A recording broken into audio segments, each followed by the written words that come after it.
Hi, and welcome to the Startup Leaders Show, where we learn lessons from leading startup founders and executives. I'm your host, Lisa Dreher.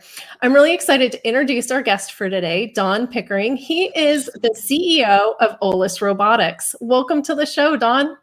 Well, thanks for having me today. I appreciate it. Yeah, thanks so much for making time for this. Maybe we can start by just having you give a little bit of background on yourself and Olis Robotics. Yeah, so I've been building and running startups now for almost 25 years. I think I started my first company in 1995, building internet applications and software. Through the journey, I think I've been run 5 companies now, and I've been with Olis Robotics since about 2014. Most of the companies have been in the software internet realm. I did have a construction company in 2008 and 9. But yeah, Olis has been an amazing opportunity for me and a really incredible experience. So Olis started as Blue Haptics. It spun out of the Applied Physics Lab at the University of Washington. Our roots were in medical technology, so software used to enhance surgical robotics, and also machine learning software used to find cancer. And we've transitioned that technology to be used in robotics, and specifically remote robotics. And so the company was started to help the Navy solve the challenge and problem around how to clean up the test ranges with bombs and ordnance that have been dropped. There's millions of pounds of unexploded bombs on the seafloor that are deteriorating, and they use divers to do that work. And so with the Navy was looking for technology that could help robots take that work over. And so that was the genesis of our company, was really bringing sensors and algorithm software to give robots greater precision and dexterity to do that work. We continue to work on that, but we've since commercialized that technology for underwater applications, for robots to support oil and gas robotics and offshore renewables. And we've also done work with NASA over the years too. So it's been quite the journey with Olis, from subsea to space. And then now, just in the last year, a real keen focus on using that technology to advance industrial automation, industrial robots. So we've just launched a product called Olis Connect, which is really the first networking and remote control software that when a robot has a problem, instead of waiting and being dead in the water until a human is there to fix it, we're able to use our software to dial in over the internet, take control of that robot, resolve the problem, and get it running again. So we're really excited for that. So we've essentially took the technology for running robots in space and underwater and have applied it to running robots in factories. Wow, that sounds amazing. Yeah. That sounds absolutely amazing. So that's a really exciting technology, and it sounds like it has a lot of different potential use cases and actual real use cases. So maybe you can talk a little bit about some of the trends that you're keeping a close eye on at the moment, and how that is, I guess, influencing where you take the company. Yeah, so I love the subsea and the space work that we're doing, but they tend to be smaller markets, and with space, it's just hard to time everything. So it was really, there's a 99% of the robots are used in land-based applications, and most of them are fixed to conveyor belts or factory floors. And the trends are, we've seen the cost of robotics come down significantly in the last 5 years. So small to mid-sized companies are really where the growth is in robotics, but these companies are having a hard time training and upskilling their staff, particularly in a tight labor market, to keep these robots running and working. And they're having a hard time realizing that they bought these robots with the intention of automating and having lights out operations, only to realize that you need people there to run them. And so I think there's some real sort of labor issues, which is ironic, around robotics that are constraining growth. And so using the power of networking and remote technology, we've essentially allowed that to be virtualized for the first time. And I think so we're really addressing some of the major barriers, not just towards the growth of robotics for small companies, but I think towards lights out operations, which was a big promise of robots, is how can we have them continue to work at nights and weekends when people can't be there. So we're really excited about what we're launching, and I think COVID has just exacerbated the need for remote operations. So all the trends are working for us really well at this time. So robots won't 100% replace humans then? No, I don't think they will at all. There's a lot of tasks that simply just can't be automated right now. At some point, we'll see that automation occur, but I think new jobs will be created as as new technologies are developed. So I don't see this as robots, causing a huge rise in unemployment. I think the jobs will just change. Yeah, absolutely. Well, that's really exciting. So we invited you here today to talk a little bit about your experiences in, startup growth and the lessons that you've learned along the way. So maybe we can start by having you talk a little bit about the biggest keys to your business success so far.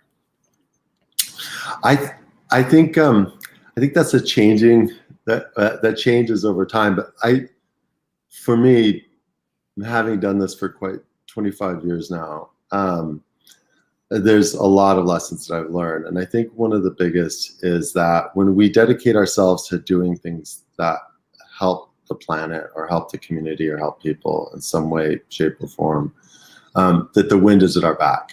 And I think we're rewarded for doing good things. And ultimately, that's a lesson that I've learned, and it's also a value and a lesson that I've really worked to instill in my children. And I think it's if we all had that commitment, then the world would be a lot better off, right? And so that's one. I think another lesson is that we don't, as a CEO or startup founder, oftentimes we're the biggest obstacle for growth or success in the company. And I think if I see my role as really about having the best leadership, the best team possible in the critical areas of the company and getting them in as early as I can, reasonably, right? Then the company is and the foundation of the company as it's being built is a foundation that can scale and that can adapt and that can and that also is one that attracts other star people as we grow. So I think it's my skill and what's important for me as a CEO is to really find the best people I possibly can, and it might be one or two people early, and really support them and help them and be the biggest advocate I can for them and their success too, because ultimately that will come back to me into the company in spades. Yeah, I think, I mean, in terms of the just doing good in the world, right, it seems like that also could really be helpful in recruiting talent, because I at least for me, and I think for a lot of people, you want your work to count for something, to do something good in the world. Absolutely. I think it's, there's, particularly when people get to a certain level, either, maybe a place in their career where money isn't everything, and they realize that more money doesn't always make you happier, but the meaning of our work is most important. And I think if we're passionate about what we're doing, the success will come. And that's rather than the success breeding passion. I think it's being focused solely on financial returns as the primary driver for doing your work might lead to fleeting success, but I think long term and sort of that inner, sense of inner success and accomplishment can be lacking if it's money at the expense of others or money that's being earned in a way that doesn't really generate some sort of positive return to beyond the cash. Yeah, absolutely. So, knowing what you know now after all these years, is there a piece of business advice you would have given your younger self when you were starting out? Yeah, I think one is, it's a fine line between having that perseverance and sort of working through your challenges and struggles and getting a business on its feet, and knowing when to quit. I think there's times where I've probably continued, working and fighting for a business when I shouldn't have, and then there's times where I wish I would have had more perseverance than I have. But generally, I think perseverance is extremely important. But there, you really have to have a strong conviction for why to fight for that. And I think it's so yeah, I know that might seem like a strange thing to say on a first to answer that question with, but I think perseverance is important, but there's the why you're persevering. Like, and for me, if I really fundamentally believe in a business and the work that we're doing, where we're happening, then ultimately I believe that that success will be found. And in reflecting on Olis, I think we picked and started in some markets that were really tough. Subsea, oil and gas was in tough shape for a long time. Offshore renewables has been slower to pick up than we expected. Space is hard to time. But I fundamentally believed in the ability for robots to do things that humans can't, and for technology to support our ability for robots to do things with a greater degree of safety and efficiency than would otherwise be possible. So, addressing human safety and environmental work. We've got 2 nuclear cleanup deals in the pipeline right now. Those are the types of things that I've always felt and had a strong conviction that robots can play a critical, meaningful, and necessary part in addressing hard problems for this world. And that commitment has really carried me through this, and I'm glad I had that. I think I'm now seeing the rewards of that, perseverance and commitment. But I believed in the fundamentals all along. I never gave up on it. Yeah. So one of the things that startup founders talk about a lot is pivoting the business. And how have you found that you've needed to do that at Olis Robotics, and how have you gone about doing that? Yeah, absolutely, we've pivoted. I think we started with Subsea. It was a market that investors didn't understand. How many people have seen a $5 million underwater robot? There's only 1,300 of them in the world. So and then we began doing the work for NASA, and that was, sexy work, and it certainly drew we were all passionate about helping the lunar lander project and projects on the ISS. But what we did was, look at where the markets were and where our technology could have the most leverage in those markets. And it very quickly brought us to land and land-based robots. And where we thought our skill was around mobile robots, so robots that would, similar to the work we were doing in space, would be maybe dispatched to solve a problem and doing work here. When we began to really look at it, that's still very early in the robotics world. And so we were stuck in R&D.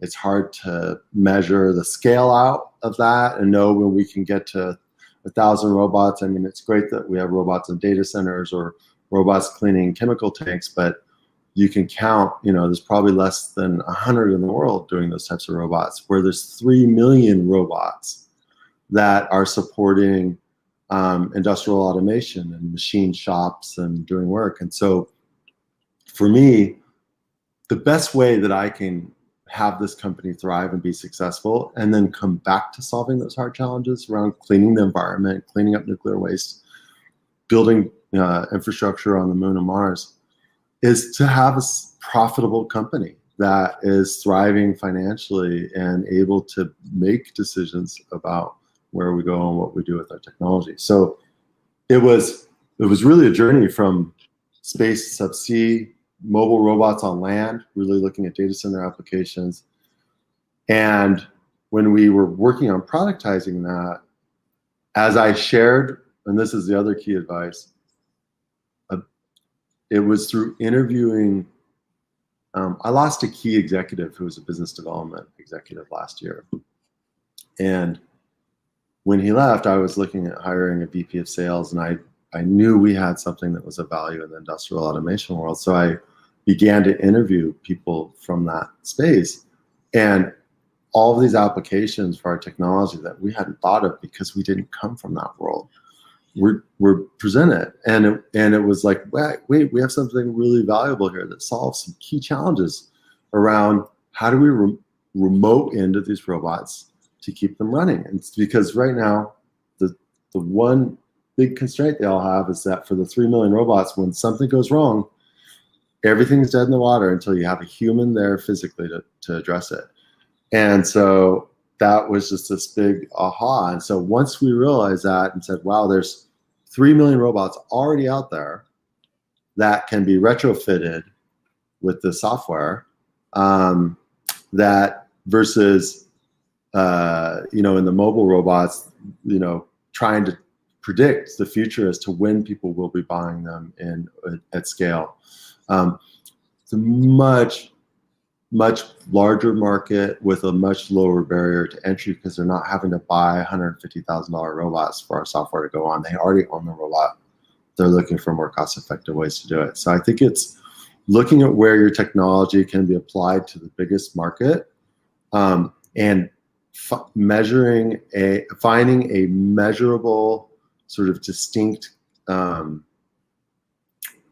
capability that you can provide to that market that isn't possible, and or is it currently possible, or that you could do better than somebody else. And if you can find that, particularly in the software world, then things can really scale very, very quickly. So yeah, we're really excited to have. It really came out of somebody leaving, which at the time I thought was a huge problem for our business. That as I stepped up and started interviewing people, realizing that just that pivot from mobile to the robots that were not driving around but were fixed, which is 99% of the robots, that was the market that we were going to work in. And the beauty of that market is because it's a mature, more established market, there's integrators and resellers, and we don't have to build a big direct sales force and convince people, that they need this. It's really solving an obvious problem for them, and a problem that with COVID was even brought to the forefront as a bigger challenge that had to be overcome. That's an amazing story. I mean, I think that maybe had that not happened, had you not lost that executive, perhaps you wouldn't have gotten to this place that you are now. Yeah, I really don't think I can guarantee that, actually. And what's interesting too, though, is part of that is the commitment that we've had to make to staying that course. And so that's what's tough when you're pivoting, is that it's really tempting to take that money and those contracts.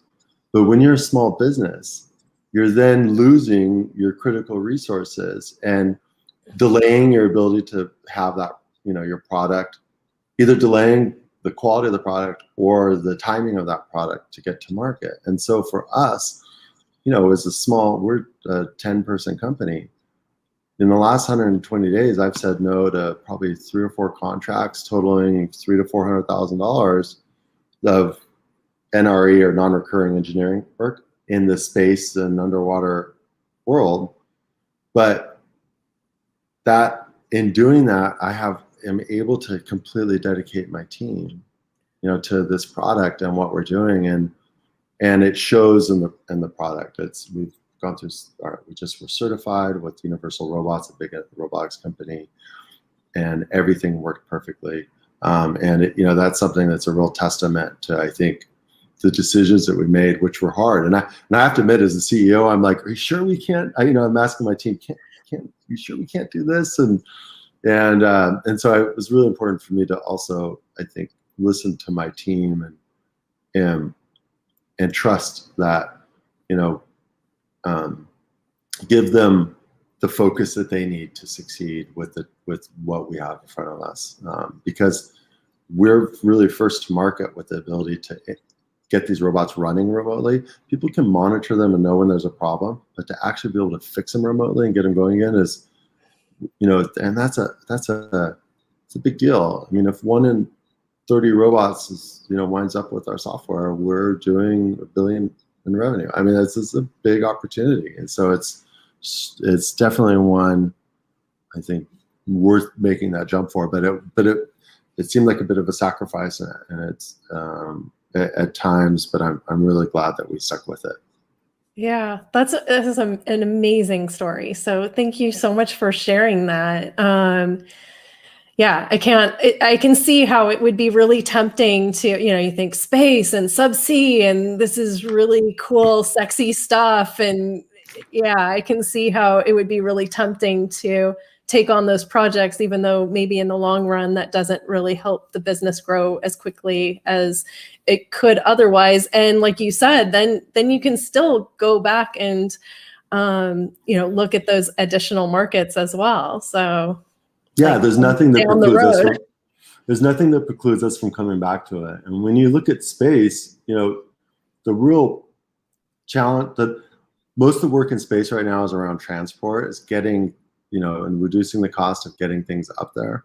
Robotics is going to be secondary to that. So robotics will really pick up in 3 to 5 years. But until we're on the moon and until we're able to routinely repair satellites with robots, then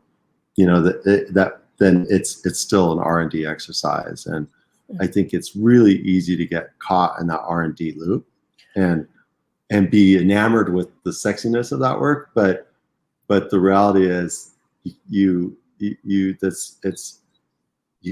there has to be a commercial market for what you're doing. Otherwise, you're just a project company. And I think, moving from project-based work to a product is, in my mind, is a real important and fundamental transition at some point if you want to scale. It's just hard to scale otherwise. Yeah, no kidding.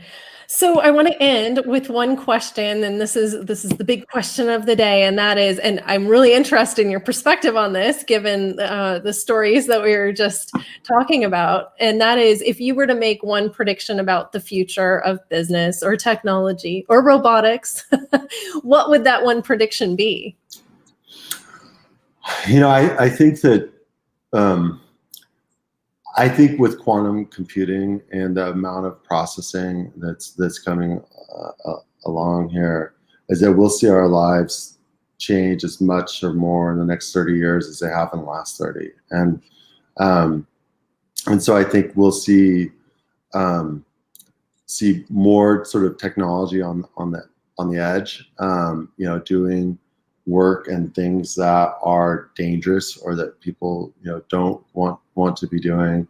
But I also think that if you look at the population trends in developing countries or in developed countries, we need to, productivity is going to be increasingly important, and how we can see growth in developing countries without ruining the environment.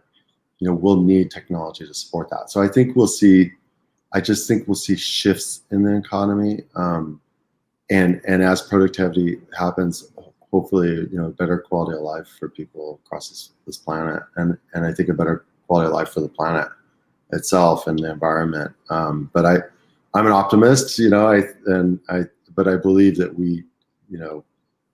that we'll need technology to, I think, it really help us sustain ourselves on this planet, and ultimately, it's so it's yeah, that's a Great. yeah, it's important Well, work. yeah, I think it's already headed down that path, and Mm. as things progress, hopefully you can come back on the show again, and we'll get a little bit deeper into that topic. Yeah, thanks. I'm really, it's exciting to see sort of the growth of renewables and what that means. It's sort of we shift from gas to electric, and but yeah, so that's going to change everything for us. So, Yeah, great. so Well, thank thank you you so so much. much for being here today, and we'll see you next time. Sounds great. Thank you for having me. I appreciate it.